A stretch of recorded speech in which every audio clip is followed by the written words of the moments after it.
আপনি কি যাবেন নাকি আমি ত্রিপল নামে ফোন দেব? বললাম তো এবারের মতো তাহলে বের হন বাবা, বের হন মাফ করে দাও বাবা। বের হন এখন বের হন।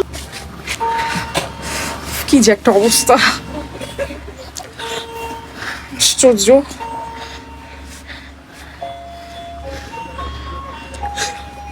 তো অভদ্রভাবে করেই চলছে। কি সমস্যা আপনার? ব্রেক ধরলে আমি কি করব বুঝতে হবে তো।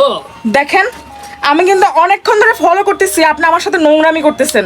আরে বাবা, বললাম তো একটা কথা, গাড়ির ড্রাইভার যদি ব্রেক ধরে তো আমার কি করণীয় আছে এখানে? প্রথমে কিন্তু আমি কিছু মনে করিনি, মনে করেছি যে না গাড়ি চলতেছে ব্রেক হচ্ছে, কিন্তু আমি পরে বুঝতে পেরেছি যে আপনি আমার সাথে খুবই নোংরা আচরণ করতেছেন। আশ্চর্য বিষয়, আপনি আমার জায়গায় দাঁড়িয়ে দেখুন তো কি হয়। আমি আপনার জায়গায় দাঁড়াই, গাড়ি যদি ব্রেক ধরে তাহলে সেখানে আমার করণীয় কি? দেখুন, আপনি আমার বাপ দাদার একটা বয়সী লোক, বুড়া হয়ে আপনার ঘরে নাইনাত করে আছে, ছেলে মেয়ে আছে, আপনি কারো বাবা কারো স্বামী, এটা আপনি কেমনে এরকম নোংরামি করতে পারলেন? আচ্ছা ঠিক আছে, বুঝলাম তো রে বাবা, এখন আমার এখানে দোষটা কোথায়? গাড়ি ব্রেক যদি ধরে, যদি আমি সামনে আগিয়ে যাই, সেখানে আমার করণীয় কি আছে বলতে পারেন? আপনার তো নিশ্চয়ই কারো না কারো সন্তান, ঠিক না?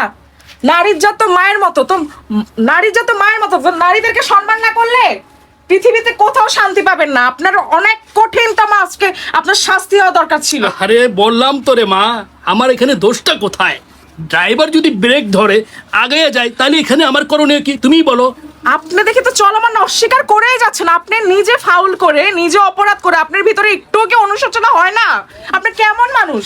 না, তোমাকে আমি আর বোঝাতে পারবো না। এই আপনি কি করছেন এতক্ষণ জানেন? আমি ওখানে পিছনে লুকাই লুকাই আপনার ভিডিও করছি। এই দেখেন আপনি কি করছেন, আপনি ভালো সাজছেন, আপনি একটা মুখোশধারী শয়তান। আমি আপনার এতক্ষণ এই সম্পূর্ণ এই ভিডিও এগুলো কার? এটা আপনার। আমি ওই পিছন থেকে এতক্ষণ দেখছি এই মেয়ে মানুষটা এখানে দাঁড়িয়ে ছিল, আপনি তার উপরে ঘেসে ঘেসে বসছেন। আপনার কি কোনো মেয়ে নাই? এই বয়সে তো আপনার মেয়ে আছে, অবশ্যই আপনার ঘরে কে বাবা নাই? বিষয় আপনি সেই একই কথা বলছেন। একই কথা, ভিডিওটা দেখেন। এটা কি তাহলে মিথ্যে কথা বলছি আমি? হ্যাঁ, ভিডিও তো ঠিক আছে, এখন ড্রাইভার ভিডিও ঠিক আছে মানে তার মানে আপনার একটা মুখোশধারী শয়তান। চলেন নামেন এখান থেকে। দেখেন ভাইয়া, ওনাকে যদি আজকে শিক্ষা না দেন, উনি 100টা নারীর সাথে এরকম চলমান করেই যাবে। এই আপুটা অনেকক্ষণ ধরে সহ্য করে আছে, এই জন্য আমি আপনাকে কিচ্ছু বলিনি। যখন আপুরা প্রতিবাদ করতে শুরু করে, আপনার একটা মুখোশধারী শয়তান। নামেন নামেন বলছি। আজকে তাকে ভাইয়া উচিত শিক্ষা না দিলে সে সারা জীবন এরকম মেয়েদের সাথে নামেন, সংসার আর করবে। যেন এরকম কোনো দিন মানুষকে হেনস্থা না কথা। নামেন, আমি নামতে বলছি। আচ্ছা ঠিক আছে, আপনার কোনো কথা শুনছি না, নামেন। ঠিক আছে, আমার ভুল হয়ে গেছে, আমাকে মাফ করে ওনাকে মাপ চান, ওনার কাছে মাপ চান। ঠিক আছে ঠিক আছে আপু, আমার ভুল হয়ে গেছে, আমাকে মাফ করে দিন। একে মাফ দেওয়া যাবে না। আপনি যদি মাফ করেন তাহলে আমি ওকে বাঁচাবো, আর যদি ওকে মাফ না করেন তাহলে ওকে লাইট থেকে এখান থেকে আমি বের করবো। শুধু লাইট থেকে হবে না, 999 ফোন করে তাকে উপযুক্ত শাস্তি দিতে হবে। আপনি কি যাবেন নাকি আমি ত্রিপল নামে ফোন দেব? বললাম তো এবারের মতো তাহলে বের হন, দাও বাবা, বের হন, মাফ করে দাও বাবা। বের হন, বের হন এখন, বের হন, বের হন, বের হন।